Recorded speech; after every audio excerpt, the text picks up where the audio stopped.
സുഹൃത്തുക്കളെ, നമുക്കൊരു പൊട്ടനെയും കൂടി കിട്ടിയിട്ടുണ്ട്. വേറൊരുത്തൻ പ്രസംഗിക്കാൻ നിൽക്കുന്ന ഫോട്ടോ കണ്ടില്ലേ, അവനാണ് ആ പെരും പൊട്ടൻ. കേട്ടു നോക്കാം. പിന്നെ നായ ഹറാമാണ് ഇസ്ലാമില്. ഓ, ഒന്നും കൂടെ. പിന്നെ നായ ഹറാമാണ് ഇസ്ലാമില്. എടാ പൊട്ടന്മാരെ, നിന്നോടൊക്കെ എത്ര പ്രാവശ്യം, ഒരു 100, 150 പ്രാവശ്യം പറഞ്ഞിട്ടില്ലടാ, നായ എന്ന് പറയുന്നത് ഇസ്ലാമിനകത്ത് ഹറാമല്ല. നായ എന്ന് പറയുന്നത് ഇസ്ലാമിനകത്ത് നജസാണെന്ന്. ഇതൊന്നും മനസ്സിലാക്കാനാണോടാ നീ ഒരു പ്രസംഗ ഓളിയാണെന്നും പറഞ്ഞുകൊണ്ട് പ്രസംഗിക്കുന്നത്? ആരെ പറ്റിക്കാനാടാ ഇങ്ങനെ പ്രസംഗിക്കത്തള്ളണത്? അല്ലെ ആരെ സൂചിപ്പിക്കാനാടാ ഇങ്ങനെ പ്രസംഗിക്കുന്നത്? ഹറാം എന്താണെന്നും ഹലാൽ എന്താണെന്നും മറ്റേ നജസ് എന്താണെന്നൊക്കെ അറിഞ്ഞുകൊണ്ട് പ്രസംഗിക്കാൻ നിൽക്കടാ. ഉദാഹരണത്തിന് പറയുകയാണെങ്കിൽ, നായ്ക്ക് കൊടുക്കുന്ന പാത്രത്തിലാണോ നീ തിന്നുന്നത്? ഇനി നീ തിന്നുന്ന പാത്രത്തിൽ നായ് വന്ന് തലയിട്ടാൽ നീ അതോടെ എടുത്ത് കവുത്തുവോ? ഇല്ലല്ലോ, അത് കഴുകി വൃത്തിയാക്കൂലേ?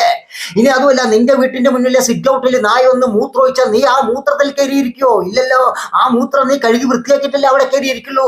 ഇതിനെയാണ് ഇസ്ലാമിനകത്ത് നജസ് എന്ന് പറയുന്നത്. മനസ്സിലായോ?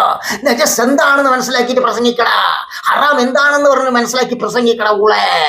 എന്താണ് ഇങ്ങനെ? ഇസ്ലാമില് അങ്ങനെ ഹറാമാവാനും മുഹമ്മദിനെ നായനെ ഹറാമാക്കാൻ കാരണം എന്താണ്? നമുക്ക് ചിന്തിച്ചാൽ അറിയാവുന്നേ ഉള്ളൂ. കാരണം മുഹമ്മദിന് കുറേ സ്ത്രീകൾ, കെട്ടിയും കെട്ടാത്തവരുമായ സ്ത്രീകളുണ്ട്. അവരുടെ അടുത്തേക്കൊക്കെ ആ വെളിച്ചമില്ലാത്ത കാലത്ത് രാത്രി പോകുന്ന സമയത്ത് ആർക്കായാലും നായോട് വലിയ സ്നേഹം ഉണ്ടാകുന്ന എനിക്ക് തോന്നുന്നില്ല.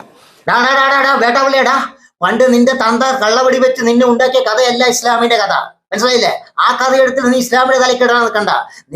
നിന്റെ പ്രശ്നം കേൾക്കുന്നവരെ സൂചിപ്പിക്കണമെങ്കിൽ പണ്ട് നിന്റെ തന്ത നിന്നെ കള്ളവടി വെച്ചുണ്ടാക്കിയ കഥ നീ അവരെ പറഞ്ഞ് സൂചിപ്പിക്കും കേട്ടാ. ആ കഥ എടുത്തിട്ട് നീ മുഹമ്മദ് നബിയുടെ മേലെയോ ഇസ്ലാമിന്റെ മേലെയോ ചാർത്താൻ നിർത്തണ്ട.